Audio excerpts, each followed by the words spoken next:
ഈ വീഡിയോയിൽ നമുക്ക് ഫയർ ആൻഡ് സേഫ്റ്റിയുടെ കുറച്ച് കാര്യങ്ങൾ മനസ്സിലാക്കാം. അപ്പോൾ ഫയർ ആൻഡ് സേഫ്റ്റിയുടെ കാര്യം എന്ന് പറയുമ്പോൾ നമ്മുടെ കൺസ്ട്രക്ഷൻ പർപ്പസിന് ഉപയോഗിക്കുന്ന ഡിഫറെൻറ്റ് കോഡുകളാണ് നാഷണൽ ബിൽഡിംഗ് കോഡിൽ കൊടുത്തേക്കുന്നത്. അപ്പോൾ അതിൽ അവിടുത്തെ ഒരു ബിൽഡിംഗ് പണിയുമ്പോൾ അവിടെ പാലിക്കേണ്ട ഫയർ പ്രിവെൻഷനും ഫയറിന് വന്നു കഴിഞ്ഞാൽ റെസ്ക്യൂ ചെയ്യാൻ പാകത്തിനുള്ള രീതിയിലുള്ള കൺസ്ട്രക്ഷൻ മാനദണ്ഡങ്ങളാണ് ഇതിൻ്റെ അകത്ത് പറയുന്നത്.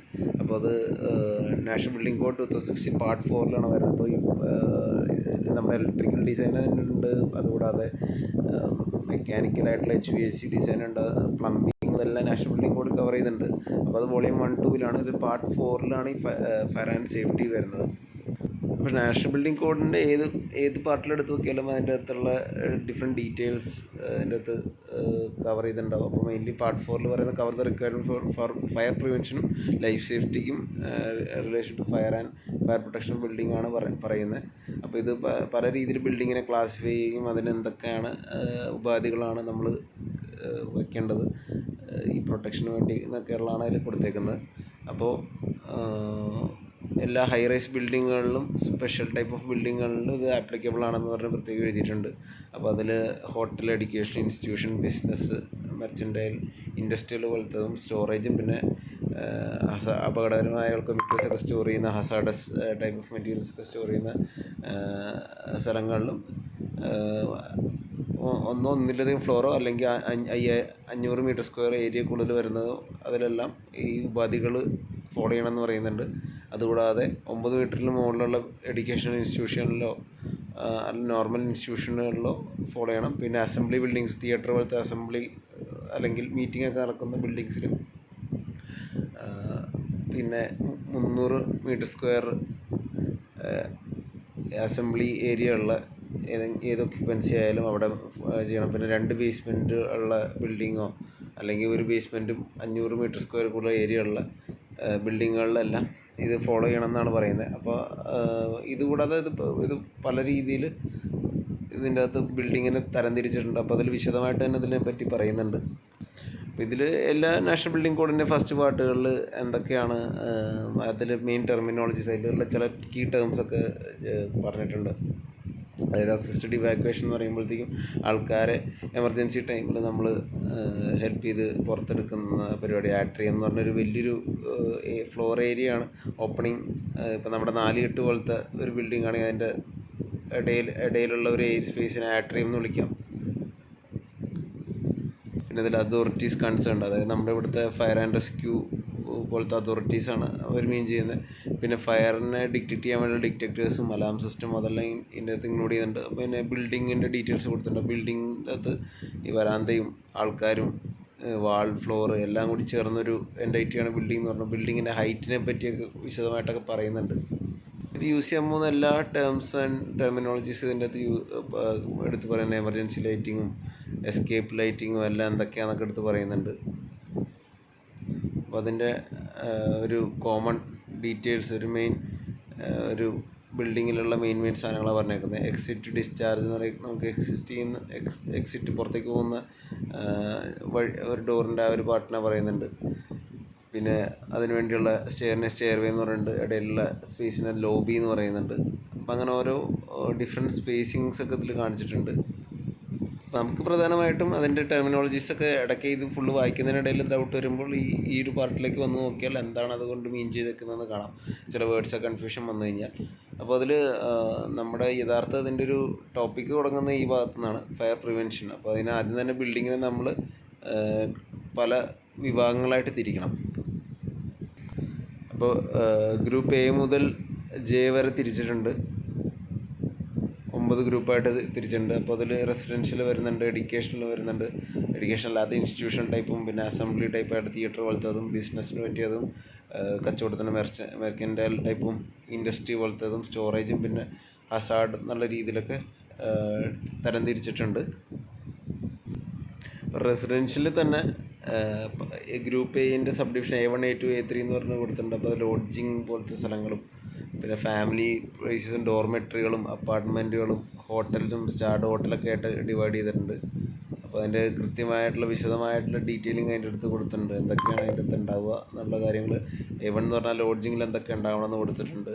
അതുകൂടാതെ A2 എന്ന് പറഞ്ഞ അവിടെ എന്തൊക്കെയാണ് ഫാമിലി ലെസ് ദാൻ 20 ആൾക്കാർക്ക് വരെ ഉറങ്ങാനും സ്ലീപ്പിംഗ് അക്കോമഡേഷനുള്ള സ്ഥലങ്ങളാണെന്ന് പറയുന്നുണ്ട്. അപ്പോൾ അതല്ലെങ്കിൽ അതടുത്ത സബ് ഡിവിഷനിലേക്ക് മാറും എന്നുള്ളതും കൂടി അതിൻ്റെ അടുത്ത് പറയുന്നുണ്ട്. A3 ഡോർമെറ്ററീസ് വരുന്നുണ്ട്. A4 അപ്പാർട്ട്മെൻറ്റുകളും A5 ഹോട്ടലുകൾ വരുന്നുണ്ട്. പിന്നെ അതുകൂടാതെ A6 സ്റ്റാർ ഹോട്ടൽ വരുന്നുണ്ട്. ഗ്രൂപ്പ് ബിയിൽ എഡ്യൂക്കേഷൻ ഇൻസ്റ്റിറ്റ്യൂഷൻ അവന്നെ അത് തന്നെ സബ് ഡിവിഷൻ ഉണ്ട്. സീനിയർ സെക്കൻഡറി സ്കൂൾ വരെയും പിന്നെ അതല്ലാണ്ടുള്ള ട്രെയിനിങ് ഇൻസ്റ്റിറ്റ്യൂഷൻസ് എന്നുള്ള രീതിയിൽ വരുന്നുണ്ട്. ഗ്രൂപ്പ് സിയിൽ പെടുന്നത് ഇൻസ്റ്റിറ്റ്യൂഷണൽ ബിൽഡിങ്സ് ആണ്. ഇൻസ്റ്റിറ്റ്യൂഷണൽ ബിൽഡിങ്സിനെ സബ് ഡിവൈഡ് ചെയ്തിട്ടുണ്ട്. ഹോസ്പിറ്റൽ, പിന്നെ കസ്റ്റോഡിയൽ ഇൻസ്റ്റിറ്റ്യൂഷൻസ് പോലെ എന്തെങ്കിലും ജയിൽ പോലത്തെ കാര്യങ്ങളാണ്. Penal and mental institution jail പോലത്തെ കാര്യങ്ങൾ കുറച്ചും കൂടി ആയിട്ട് പറയാൻ പറ്റുന്നത്. അതും വിശദമായിട്ട് ഇതിൽ പറഞ്ഞിട്ടുണ്ട്. ഹോസ്പിറ്റൽസ് എന്തൊക്കെയാണെന്നുള്ളത്, കസ്റ്റോഡിയൽ ഇൻസ്റ്റിറ്റ്യൂഷൻ എന്തൊക്കെയാണെന്ന് ഇവിടെ പറഞ്ഞിട്ടുണ്ട്. ചിൽഡ്രൻ അങ്ങനെയുള്ള ആൾക്കാരെ സേഫായിട്ട് വയ്ക്കുന്ന ഒരു ഭാഗങ്ങൾ. പെനൽ ഇൻസ്റ്റിറ്റ്യൂഷനിൽ ജയിൽ പോലത്തെ സാധനങ്ങൾ പെടുന്നു. അപ്പോൾ അതാണ് ഗ്രൂപ്പ് സി. ഗ്രൂപ്പ് ഡി വരുന്നത് അസംബ്ലി ബിൽഡിങ്സ് ആണ്. അപ്പോൾ അതിൽ സബ് ഡിവിഷൻ വന്നിട്ടുണ്ട്. തിയററ്റിക്കൽ മോഷൻ പിക്ചേഴ്സ് വരുന്ന അതിൽ 1000 പേര് കൂടുതൽ വരുന്നതാണ് D1 വരുന്നത്. D2 അപ് ടു 1000 പേരാണ് വരുന്നത്. D3 300 പേര് വരുന്നത്, പക്ഷേ അതിൽ പെർമനൻറ്റ് സീറ്റിങ്ങില്ല. D4 300 താഴെ വരുന്നത്. D5 വരുമ്പോഴത്തേക്കും വേറെ അതിലൊന്നും പെടാണ്ട് തന്നെ ഏതെങ്കിലും വരുന്നതാണ് D5 വിടുന്നത്. D6 മിക്സ്ഡ് ആയിട്ടുള്ള അസംബ്ലിയും പിന്നെ കുറച്ച് ഷോപ്പിംഗ്, അതായത് ഷോപ്പിംഗ് മോൾസ് പോലുള്ള സ്ഥലങ്ങളൊക്കെ, മൾട്ടിപ്ലക്സ് പോലുള്ള സ്ഥലങ്ങളെല്ലാം D6 പെടുത്താമെന്നാണ് പറയുന്നത്. D7 അണ്ടർഗ്രൗണ്ട് ആയിട്ടുള്ള എന്തെങ്കിലുമൊക്കെ ഉള്ള കാര്യങ്ങളാണ് വരുന്നത്. പിന്നെ ഗ്രൂപ്പ് ഇ ആയിട്ട് തിരിച്ചിട്ടുണ്ട് ബിസിനസ് ബിൽഡിങ്സിൽ. അപ്പോൾ ഗ്രൂപ്പ് E1 എന്ന് പറഞ്ഞ സബ് ഡിവിഷൻ വരുന്നുണ്ട്. അതിൻ്റെ അകത്ത് ബാങ്ക്, പ്രൊഫഷണൽ എസ്റ്റാബ്ലിഷ്മെൻറ്റ്, ഓഫീസ് പോലത്തെ ആർക്കിടെക്ട്, എഞ്ചിനീയേഴ്സ്, ഡോക്ടേഴ്സ്, ലോയേഴ്സ് അങ്ങനെയുള്ള ആൾക്കാരുടെ സ്ഥലങ്ങളും. E2 ലാബോറട്ടറീസും OP പേഷ്യൻസൊക്കെ ഇല്ല, നമ്മുടെ സാധാരണ ക്ലിനിക്ക് അങ്ങനെയുള്ള കാര്യങ്ങളോടും. E3 നമ്മുടെ കമ്പ്യൂട്ടർ സെൻറ്റർ അല്ലെങ്കിൽ കമ്പ്യൂട്ടർ സെർവേഴ്സ് ഒക്കെ ഉള്ള ടൈപ്പുള്ള IT റിലേറ്റഡ് IT പാർക്സ് പോലത്തെ കോൾ സെൻറ്റർ പോലത്തെ സ്ഥലങ്ങളും. E4 telephone എക്സ്ചേഞ്ചുകളിൽ. E5 TV സ്റ്റേഷൻസോ അല്ലെങ്കിൽ ട്രാഫിക് കൺട്രോൾ ടവേഴ്സൊക്കെ ആയിട്ട് വരുന്നുണ്ട്. ഗ്രൂപ്പ് F മെർക്കൻറ്റൈൽ ബിൽഡിങ്സ്, അതായത് ഷോപ്പ് പോലത്തെ കാര്യങ്ങളാണ് വരുന്നത്. അതിലും പല സബ് ഡിവിഷൻ കൊടുത്തിട്ടുണ്ട്. F1 ഷോപ്പും ഡിപ്പാർട്ട്മെൻറ്റൽ സ്റ്റോറുകളും വരുന്നുണ്ട്. അതിൻ്റെ area up to 500 metre square ആണ് വരുന്നത്. F2 എന്ന് പറഞ്ഞതും ഈ ഷോപ്പ് പോലത്തെ സാധനങ്ങൾ. അതിൽ ഏരിയയുടെ കൂടുതലാണ്, 500 മീറ്റർ സ്ക്വയറിൽ കൂടുതലായിരിക്കും.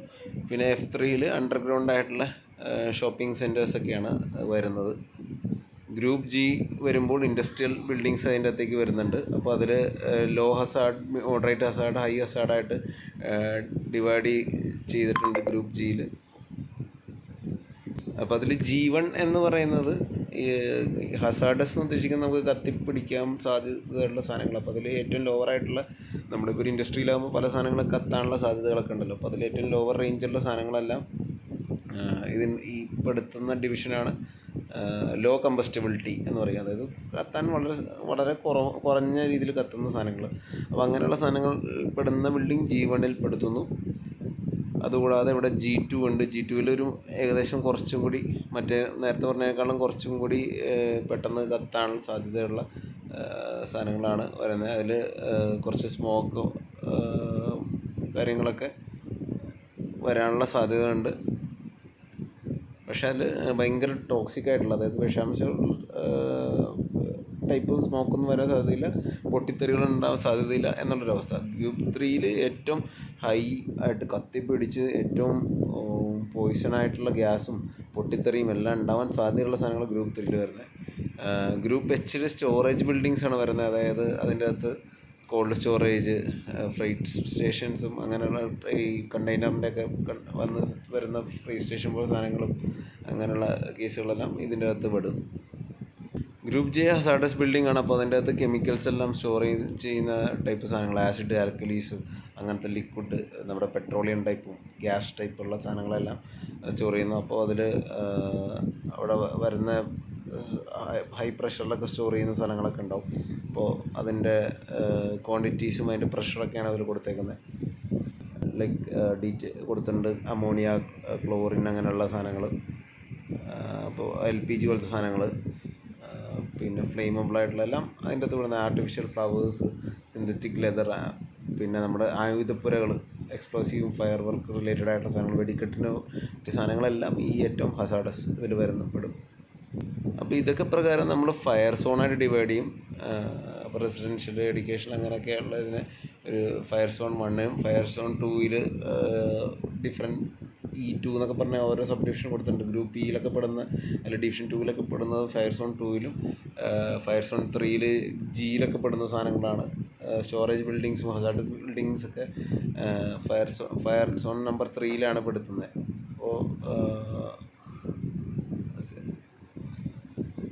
അപ്പോൾ അത് എന്തിനാണ് കൊടുക്കണമെന്ന് വെച്ച് കഴിഞ്ഞാൽ ഇതിൻ്റെ കൺസ്ട്രക്ഷനിൽ പല റെസ്ട്രിക്ഷൻസ് ഉണ്ടാവും. അപ്പോൾ ഫയർ സോൺ നമ്പർ 1 വരുന്നതിന് ഒരു പ്രത്യേക ടൈപ്പ് 1, 2, 3 or 4 എന്ന് പറയുന്നത്, ഫയർ സോൺ 2 വരുന്നതിൽ ടൈപ്പ് 1, 2 or 3 പറ്റുള്ളൂ. ഫയർ സോൺ 3 വരുന്നതിന് 1 or 2 എന്നുള്ള രീതിയിലേ പറ്റുള്ളൂ. അപ്പോൾ ടൈപ്പായിട്ടും ബിൽഡിങ്ങിനെ ഡിവൈഡ് ചെയ്തിട്ടുണ്ട്. അതിനു വേണ്ടിയാണ് ഈ സോണിലേക്ക് ആക്കുന്നത്. അപ്പം നമ്മുടെ ഈ ടേബിൾ നോക്കിയാൽ fire resistant rating of structural and non structure elements എന്ന് പറഞ്ഞാൽ ഇങ്ങനെ കൊടുത്തേക്കണതാണ്. അപ്പം നമ്മൾ ആദ്യം ടൈപ്പായിട്ട് തിരിച്ചു കഴിഞ്ഞിട്ട് അവിടെ യൂസ് ചെയ്യുന്ന വാൾസ്, അവിടെ യൂസ് ചെയ്യുന്ന ഓരോ മെറ്റീരിയൽസ്, ആ മെറ്റീരിയൽസ് എല്ലാം അതിൻ്റെ മിനിമം ഫയർ റേറ്റിങ്സ്, എത്ര നേരത്തേക്ക് ഇത് കത്താണ്ട് നിൽക്കണം എന്നുള്ള, ഒരു സിംപ്ലി പറഞ്ഞാൽ എത്ര നേരത്തേക്ക് കത്താണ്ട്, എത്ര മിനിറ്റ് കത്താണ്ട് നിൽക്കണം എന്നുള്ള ഒരു കാര്യമാണ് ആ ടൈപ്പ് കൊണ്ട് തീരുമാനിച്ചേക്കുന്നത്. അപ്പോൾ അതുകൊണ്ട് എക്സ്റ്റീരിയൽ വാൾസ് എന്ന് കൊടുത്തിട്ടുണ്ട്.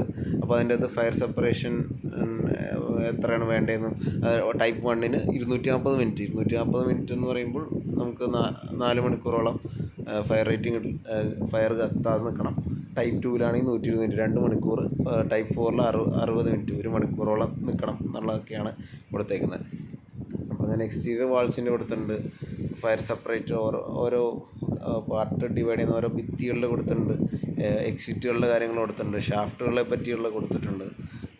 നമ്മൾ താമസിക്കുന്ന ഡെല്ലിങ് യൂണിറ്റുകൾ വരുന്നുണ്ട്.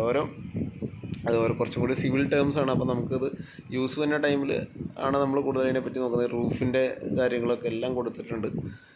അപ്പോൾ നമുക്ക് ഫയർ റേറ്റിംഗ് എത്ര വേണം ഒരു വാളിൻ്റെ എന്നൊക്കെ, അല്ലെങ്കിൽ ഒരു വാളോ ഒരു സീലിങ്ങോ എന്ത് അറിയേണ്ടി വന്നു കഴിഞ്ഞാൽ നമ്മൾ നേരെ ഈ ടേബിളിനെ അപ്രോച്ച് ചെയ്താൽ മതി. അപ്പോൾ ടേബിൾ അപ്രോച്ച് ചെയ്യുമ്പോൾ നമ്മുടെ ബിൽഡിംഗ് ഏത് ടൈപ്പിലാണ് പെടുന്നതെന്നൊക്കെ മനസ്സിലാക്കണം. അപ്പോൾ ഏത് സോണിലാണെന്ന് മനസ്സിലാക്കണം. അതാണ് അതിൻ്റെ ഒരു മെത്തേഡ്. അപ്പോൾ അത് തന്നെയാണ് ഇതിൽ എഴുതിയിരിക്കുന്നത്. ഡിസൈൻ ഓഫ് എനി ബിൽഡിംഗ് അതിൽ ഇമ്പോർട്ടൻറ്റ് ഫാക്ടർ എന്ന് പറഞ്ഞു കഴിഞ്ഞാൽ അതിൻ്റെ യൂസ് ചെയ്യുന്ന മെറ്റീരിയലാണ് ആ ബിൽഡിംഗ് എത്രത്തോളം കംപ്ലീറ്റ് വേണാവോ, അല്ലെങ്കിൽ ഫയർ സ്പ്രെഡ് ആവുമോ ഇല്ലയോ, സ്മോക്ക് വരുമോ ഇല്ലയോ എന്നുള്ള കാര്യങ്ങളിൽ, അതുകൂടാതെ ലൈഫിനെ രക്ഷിക്കുകയോ ഇല്ലയോ, ലൈഫ് ആൻഡ് പ്രോപ്പർട്ടി അതിനെ രക്ഷിക്കുകയോ ഇല്ലയോ എന്നുള്ളത് മനസ്സിലാക്കാൻ നമ്മൾ ടൈപ്പായിട്ട് അവിടെ യൂസ് ചെയ്യുന്ന മെറ്റീരിയൽ തന്നെയാണ് അതിൽ ഇമ്പോർട്ടൻറ്റ് ഫാക്ടർ. അപ്പോൾ നമ്മൾ ആ ടേബിൾ ഓൾറെഡി കണ്ടിരുന്നു. ഫയർ റെസിസ്റ്റൻറ്റ് ഓഫ് ബിൽഡിംഗ് അല്ലെങ്കിൽ അതിൻ്റെ സ്ട്രക്ചറൽ നോൺ സ്ട്രക്ചറൽ എലമെൻറ്റ്സിനെ മിനിറ്റ്സ് ആണ് എക്സ്പ്രസ് ചെയ്തേക്കുന്നത്. അപ്പോൾ ചിലതിൽ അവേഴ്സിലും പറയാറുണ്ട്. രണ്ടും സെയിം തന്നെ, മിനിറ്റ്സ് അവേഴ്സായിട്ട് കൺവേർട്ട് ചെയ്യണമെന്നേ ഉള്ളൂ. അപ്പോൾ ഇതിൻ്റെ ടെസ്റ്റും കാര്യങ്ങളൊക്കെ നമ്മൾ നടത്തും. അത് വഴി വേറെ ഏതെങ്കിലും വീഡിയോസിൽ നമുക്ക് പറയാം. അപ്പോൾ നമ്മൾ ഈ അത് പ്രകാരമാണ് നമ്മൾ ഈ കോഡ് വെച്ച് ഡിവൈഡ് ചെയ്തേക്കുന്നത്. ഈ 4 കാറ്റഗറിയിലേക്ക് ടൈപ്പ് 1, ടൈപ്പ് 2, ടൈപ്പ് 3, ടൈപ്പ് 4 എന്നുള്ളത് നമ്മൾ ഓൾറെഡി കണ്ടു. അപ്പോൾ അങ്ങനെയാണ് അതിൽ ക്ലാസിഫൈ ചെയ്തേക്കുന്നത്. അപ്പം നമ്മൾ നോൺ കമ്പസ്റ്റബിൾ, അതായത് കത്തിപ്പോവാൻ സാധ്യതയില്ലാത്ത മെറ്റീരിയലായിരിക്കണം ബിൽഡിങ്ങും ഇൻറ്റേർണൽ വാൾസും സ്റ്റെയർ കേസും അങ്ങനെയുള്ള കാര്യങ്ങൾക്കൊക്കെ ഉപയോഗിക്കേണ്ടതെന്നുള്ള കാര്യം ഇതിലെടുത്ത് പറയുന്നുണ്ട്. അതിൽ മിനിമം 120 മിനിറ്റ് റേറ്റിംഗ്, അതായത് 2 മണിക്കൂർ ഫയർ റേറ്റിംഗ് ഉള്ള സാധനമാണ് യൂസ് ചെയ്യുക. ചിമ്മിനി വാൾ അങ്ങനെയുള്ള കാര്യങ്ങളൊക്കെ യൂസ് ചെയ്യുമ്പോൾ ടൈപ്പ് 1 or 2 ആണ് യൂസ് ചെയ്യേണ്ടത്. അതിൻ്റെ കാര്യങ്ങളും പറഞ്ഞിട്ട്. അപ്പം നമ്മൾ എന്ത് സാധനം ചെയ്യണമെങ്കിലും സ്ട്രക്ചർ അല്ലെങ്കിൽ നോൺ സ്ട്രക്ചർ എന്നൊക്കെ പറയുമ്പോൾ കുറച്ചും കൂടി മറ്റേ നമ്മുടെ പില്ലർ, അതിൻ്റെ അകത്തുള്ള കമ്പി അങ്ങനെയുള്ള കാര്യങ്ങളൊക്കെയാണ് അതിൽ കൂടുതൽ വരുന്നത്. അപ്പോൾ അങ്ങനെയുള്ള കാര്യങ്ങളിൽ കൂടുതലും നമ്മളിത് ഈ ടൈപ്പ് നോക്കി വേണം തീരുമാനിക്കാൻ എന്നുള്ളതാണ് പറയുന്നത്.